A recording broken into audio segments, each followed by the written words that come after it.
Oi pessoal, tudo bem? Aqui é a Lia Machado e você está no meu canal Morena Negra. Não sei se todo mundo sabe, mas esse ano nós estamos comemorando 130 anos da abolição no Brasil. Eu tinha pensado em fazer alguns vídeos estruturados sobre o processo abolicionista, tanto no Brasil como em outros lugares do mundo. Mas eu resolvi fazer esse vídeo mais como uma conversa com vocês, para a gente poder analisar o que já estava presente lá no fim do século XIX e continua presente ainda hoje na nossa sociedade e que nos faz sofrer ataques racistas como os da última semana. A abolição geral no Brasil, então, aconteceu em 1888, mas não foi apenas pela Lei Áurea, que decreta o fim dessa escravidão, mas foi também por toda uma estrutura da sociedade que ali no fim da década de 1880 pedia por essa abolição. Então, a abolição começou a ter apoio popular, apoio de pessoas, além dos próprios escravos que começaram a fugir da fazenda nesses últimos anos antes da abolição, e o apoio dessas pessoas que muitas vezes protegiam os escravos, defendiam os escravos fugidos, e também o movimento abolicionista que realmente se organizou para colocar esses escravos fugidos em outros locais que eles não estivessem vinculados então à escravidão. Mas, de fato, essa abolição se preocupou em dar espaço para os escravos, dar direitos para esses ex-escravos terem posicionamento em sociedade? Muitos anos antes, na década de 1830, José Bonifácio já havia discutido sobre como esse processo abolicionista iria acontecer no Brasil. Ele escreveu sobre possibilidades, sobre estruturas para você poder colocar o negro em sociedade de uma maneira que ele pudesse criar suas próprias formas de vida, que ele pudesse crescer socialmente e ter um espaço e um direito social.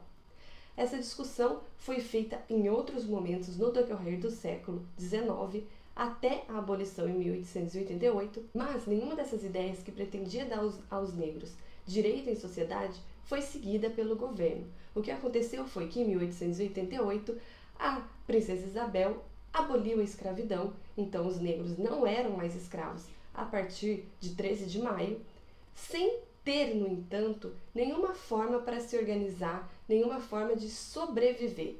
A imagem desse negro, que até 1888 estava em sua maioria sendo defendida pela população e pelos jornais que estavam a favor da abolição, então você ouvia falar muito sobre escravos e sobre negros nos jornais até 1888, eles começam a desaparecer dos periódicos da época, que era o principal meio midiático daquele período, e você passa a não ter mais nesses jornais referências explícitas a esses ex-escravos. O que acontece ali no fim do século XIX é uma transformação da imagem do escravo para a imagem de pessoas perigosas. Então, nos jornais, ao invés de você ter referência aos escravos, afinal eles não eram mais escravos, você começa a encontrar os negros vinculados ao perigo.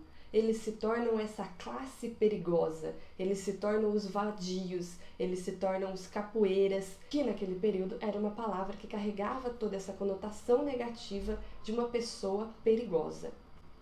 Essa ideia de pessoas perigosas vinculadas aos negros vai ganhar cada vez mais espaço nos jornais e vai criar, então, esse vínculo direto entre banditismo, perigo, insegurança com a imagem do negro.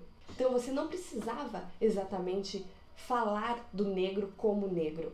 Outras formas funcionavam também para você se referir a esse negro e entender que estava falando desses ex-escravos, desses libertos que supostamente eram perigosos, que supostamente já formavam essa classe de pessoas bandidas que não tinham espaço na sociedade.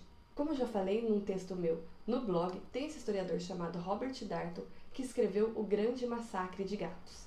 E nesse livro ele analisa o sentido de uma piada lá do século XVII e por que nós não conseguimos entender essa piada hoje. Ele vai analisar o período e analisar por que aquelas pessoas estavam rindo daquilo que o rapaz da história estava contando.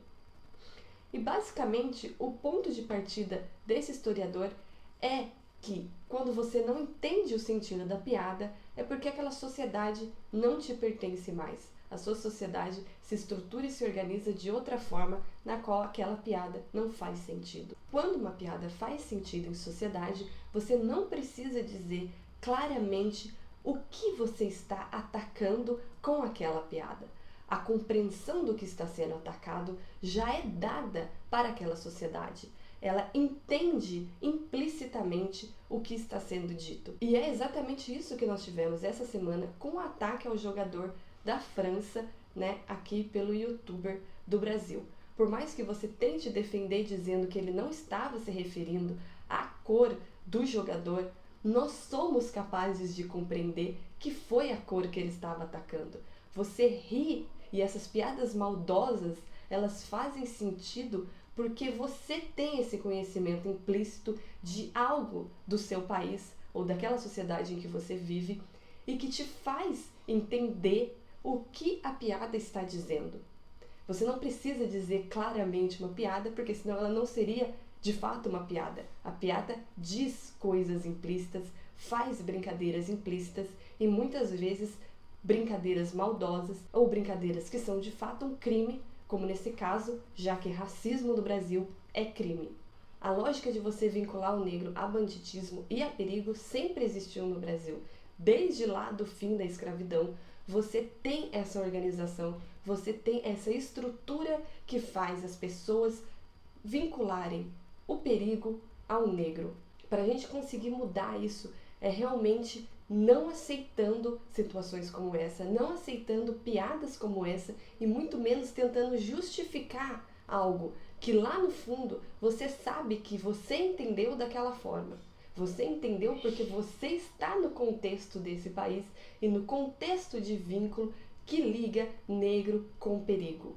Quando você começa a querer negar isso, você está apenas apoiando um sistema muito antigo nesse país e que se perpetua até hoje. Nós temos que parar de perpetuar esse sistema e, para isso, nós não podemos aceitar situações como essa.